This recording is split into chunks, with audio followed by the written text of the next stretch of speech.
말씀과 삶의 균형 있는 성장을 지향하는 바이블 라이프의 김남용 목사입니다. 성경에는 하나님께 놀랍도록 쓰임받는 수많은 위인들이 기록되어져 있습니다. 이들은 과연 어떻게 이처럼 하나님께 쓰임을 받을 수 있었을까요? 오늘은 출애굽기 4장 1절에서 9절 말씀에 나와 있는 모세의 모습을 통해서 우리가 어떻게 하나님 앞에 쓰임을 받게 되는지 말씀을 통해서 함께 살펴보도록 하겠습니다.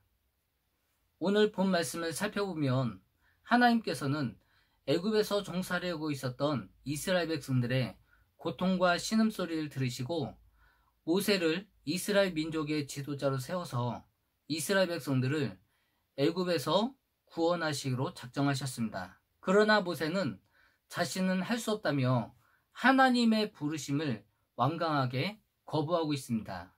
이처럼 모세가 하나님의 부르심에 순종하지 않고 완강하게 거부했던 이유는 그는 미디안 광야에서 양을 치는 평범한 목자였기 때문이었습니다. 그래서 본문 말씀에는 모세를 이스라엘 민족의 지도자로 세우시려는 하나님과 하나님의 부르심에 순종하지 않고 완강하게 거부하고 있는 모세의 이야기가 기록되어져 있습니다. 1절과 2절 말씀을 보겠습니다. 모세가 대답하여 이르되 그러나 그들이 나를 믿지 아니하며 내 말을 듣지 아니하고 이르기를 여호와께서 내게 나타나지 아니하셨다 하리이다. 여호와께서 그에게 이르시되 내 손에 있는 것이 무엇이냐? 그가 이르되 지팡이니이다. 오늘 본 말씀에 나와 있는 모세는 어떠한 사람입니까? 과거에는 애굽 왕궁에서 최고의 학문을 배웠던 왕실가의 사람이었습니다.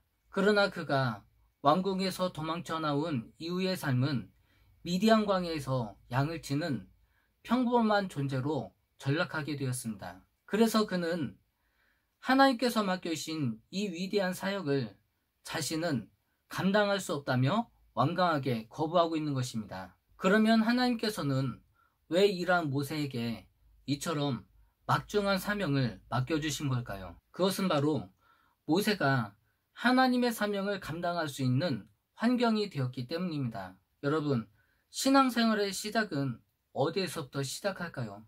그것은 바로 자신이 하나님 앞에 얼마나 연약하고 부족한 존재인지를 깨닫고 자신의 죄를 인정하게 될 때 하나님을 전적으로 신뢰하고 의지하며 믿음으로 나아갑니다. 모세의 삶은 왕궁이라고 하는 가장 최고의 자리에서 양을 치는 목자의 삶으로 완전히 그의 삶이 나락으로 떨어졌습니다. 그래서 그는 자신이 얼마나 부족하고 연약한 자인지를 깨닫고 겸손히 하나님을 바라볼 수 있는 준비가 되어졌기 때문입니다. 그래서 이제 하나님께서는 모세로 하여금 자기 자신을 바라보는 것이 아니라 하나님만 바라볼 것을 말씀하고 있습니다. 그래서 2절 말씀해 보면 내 손에 든 것이 무엇이냐고 모세에게 질문하자 모세는 지팡이를 가지고 있다고 이야기합니다.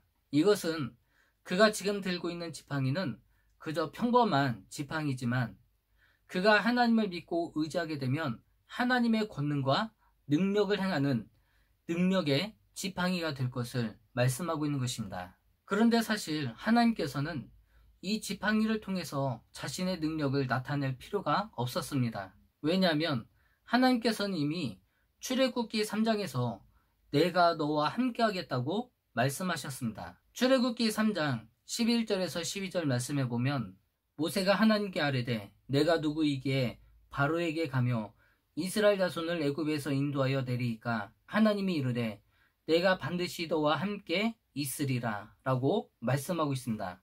하나님께서는 출애굽기 3장에서 모세에게 내가 너와 함께 하겠다고 말씀하셨기 때문에 지팡이는 더 이상 필요하지 않았습니다. 하나님이 함께 하시면 됐지 더 이상 뭐가 필요하겠습니까? 그럼에도 불구하고 모세는 하나님께서 자신과 함께 하시겠다는 하나님의 말씀을 신뢰하지 못하게 되었습니다. 그러자 하나님께서는 지팡이가 뱀으로 변하는 이적과 또 손에 문둥병이 생겼다가 치료하는 이적을 통해서 하나님께서 함께하고 계신다는 사실을 다시 한번 재차 확인해 주십니다. 그러므로 모세에게 있어서 이 지팡이는 그저 평범한 지팡이가 아니라 하나님께서 자신과 함께하고 계신다는 사실을 깨닫게 하는 지팡이였습니다. 그래서 그는 하나님께로부터 받은 놀라운 사역을 감당함에 있어서 힘들고 어려운 난관을 만날 때 자신과 함께 하시는 그 능력의 하나님의 이름을 부르며 지팡이를 내밀 때 하나님의 놀라운 기적과 이적의 역사가 일어났던 것입니다. 그래서 출애굽기 4장 17절 말씀에 보면 너는 이 지팡이를 손에 잡고 이것으로 이적을 행할지니라고 말씀하고 있습니다. 그래서 이때부터 모세의 지팡이는 그저 평범한 지팡이가 아니라 하나님의 능력을 행하는 특별한 지팡이가 되었습니다. 물론 이 지팡이는 모세가 원래부터 들고 다녔었던 지팡이로 변화된 것이 전혀 없었습니다. 그것이 금으로 변했다든지 아니면 모양이 완전히 달라졌다든지 그런 것이 전혀 없었습니다. 여전히 마른 막대기 그대로입니다. 그런데 어떻게 이러한 놀라운 능력이 나타나게 된 것일까요? 그것은 바로 이 막대기에 중요한 의미가 부여되어 있기 때문입니다. 한 가지 예를 들겠습니다.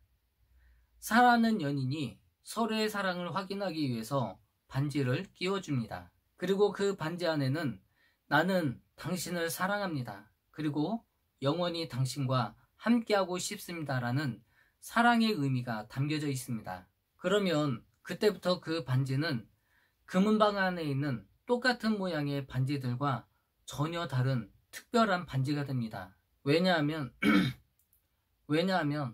사랑하는 사람이 끼워준 특별한 반지이기 때문입니다. 그리고 그 반지를 볼 때마다 연인의 그 사랑을 다시 한번 확신하게 되고 비록 그와 멀리 떨어져 있다 할지라도 그와 항상 함께하고 있다는 사실을 느낄 수 있습니다. 모세의 지팡이도 이와 마찬가지입니다. 그 모양과 재질이 바뀐 것이 아니지만 그 의미가 바뀐 것입니다. 이제는 전능하신 하나님께서 모세의 하나님이 되셔서 그와 늘 함께 해주실 것입니다. 지팡이가 바로 그 증표입니다. 그래서 모세는 지팡이를 볼 때마다 하나님의 약속을 기억하고 하나님의 임재를 확신할 수 있게 된 것입니다. 그러므로 이제 이 지팡이는 모세 개인의 지팡이가 아니라 하나님의 능력의 지팡이가 된 것입니다. 그래서 20절 말씀에 보면 변화된 모세의 모습을 살펴볼 수 있습니다.